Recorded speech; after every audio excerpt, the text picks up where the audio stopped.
Applications such as email, web browsers, and instant messaging clients enable people to use computers and networks to send messages and find information.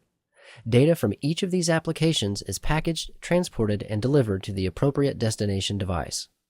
The transport layer of the OSI model is responsible for the overall end-to-end transfer of application data. This video presents the transport layer mechanisms, services, and protocols that support this end-to-end connectivity. The primary responsibilities of the transport layer include tracking the individual communication between applications on the source and destination hosts, segmenting and reassembling the segments into streams of application data, and identifying the different applications associated with data. In this graphic, the user is working with many applications simultaneously. These include email, instant messaging, multiple web pages, IP telephony, and streaming video. Each type of traffic is represented by a different colored arrow. The transport layer maintains these communication streams by dividing the application's data into small parts called segments and interleaving these segments across the network media. To identify each segment of data, the transport layer adds a header to each segment that contains a unique number. These numbers are also used for reassembling the segments at the destination host. Protocols at the transport layer enable connection-oriented conversations by establishing a session between source and destination hosts before the data is transmitted. Reliable delivery is assured because the data is resent if it becomes corrupted or is not received by the destination. Ordered data reconstruction means that data is delivered to the application in the proper sequence. Flow control ensures the sending and receiving devices are communicating at a mutually agreed-upon rate. The two most common transport layer protocols of the TCP/IP protocol suite are Transmission Control Protocol, or TCP, and User Datagram Protocol, also called UDP.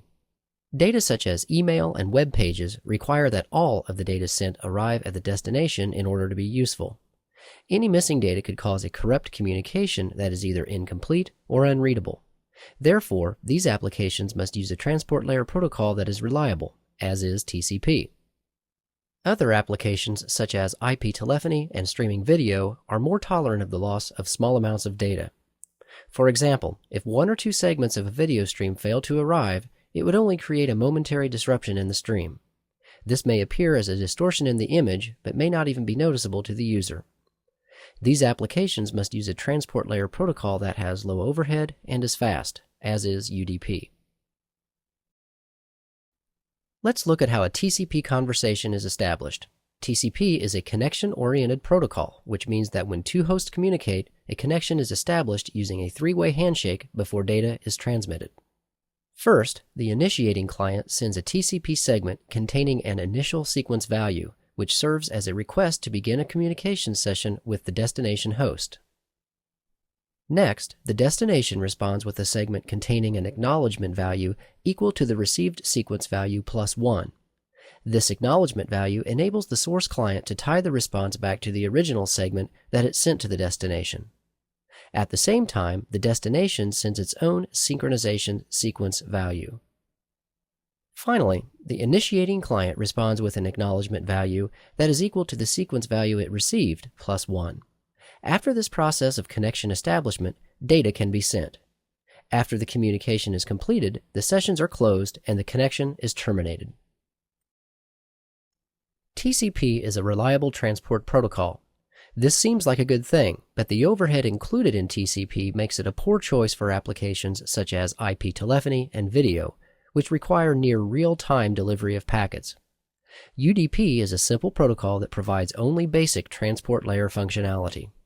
As you can see, the header information added to upper layer data by UDP is smaller than that added by TCP. UDP is not connection-oriented and does not provide the sophisticated retransmission, sequencing, and flow control mechanisms that are provided by TCP. This does not mean that applications that use UDP are always unreliable. It simply means that these functions are not provided by the protocol and must be implemented elsewhere, usually at the application layer if required. Data networks and the Internet support the human network by supplying seamless, reliable communication between people, both locally and around the globe. You can see how important the transport layer is to this communication. As you continue the study of networking, you will appreciate how understanding the transport layer, specifically TCP and UDP, contributes to designing, supporting, and troubleshooting reliable and secure networks.